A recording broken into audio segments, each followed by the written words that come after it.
کوئی حرام کھا لے اور بات ہے، لیکن مردار اور انسان کھاتا ہو، اتنی تذلیل انسانیت کی، اتنی بے توقیری، اتنی تحقیر انسانیت کی کہ مردار کھاتے ہو۔ کوئی گدھ ہیں ہم، یہ لگڑ بگڑ کرتے ہیں، یہ گدھ نوچتے ہیں مردار کو، انسان نہیں۔ انسان تو حلال کی کھاتا ہے، انسان تو ذبیحہ کر کے کھاتا ہے، انسان تو خون بہا کے جانور کے کھاتا ہے۔ یہ توقیر آدم ہے، یہ انبیاء نے یہ سکھایا ہے، جو اللہ نے بتایا ہے انبیاء نے انسان کو سکھایا، لیکن وہ تعلیمات سے بے بہرا، وہ جاہلیت کے اندھیرے گڑھوں میں گرے ہوئے۔ اور نبی جب بتائے کہ نہیں صحیح بات بتائے تو نبی کو گھر سے نکال دیا، پورے خاندان کو نکال دیا۔ وہ ایک ایک دن، وہ ایک ایک رات کیسے گزری ہو۔ میں ایک دن آ رہا تھا، منصور الہی ایڈوکیٹ ساتھ تھے میرے، بھوک پہ بات ہو رہی تھی۔ میں نے کہا حضور کی 3 دن کی بھوک مجھے یاد آتی ہے، ایک دفعہ نہیں کئی دفعہ۔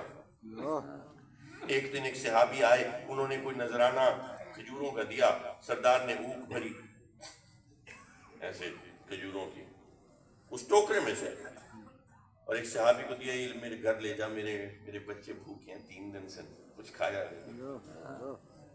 میں نے مولانا سے پوچھا، مولانا کبھی بھوکے پیٹ سوئے؟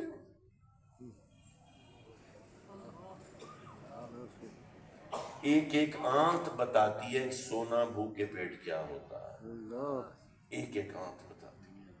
میں ادھر سروکئی میں تھا، وزیرستان کا علاقہ ہے سروکئی، وانا کے ساتھ ہے سروکئی۔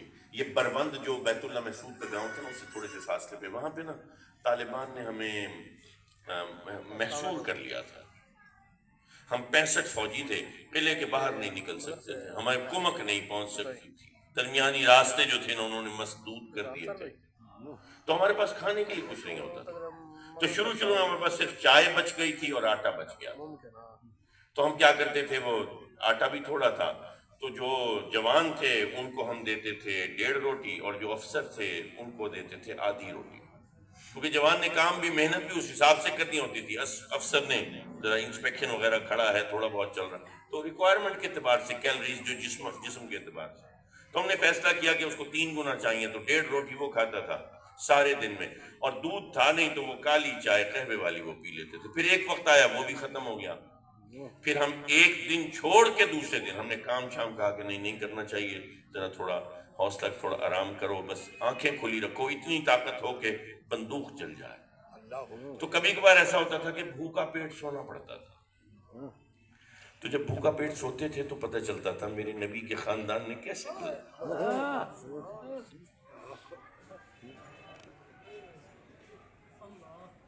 حق کے لیے، سچ کے لیے۔ وہ کوئی چھوکا بھوکا نہیں دکھا رہا، وہ من و سلوہ نہیں، وہ چاہے تو کیا نہ اتر آئے۔ اگر بنی اسرائیل کے اوپر اتر سکتا ہے تو بنی اسماعیل کی اس عظمت کے استعارے پر نہیں اتر سکتا۔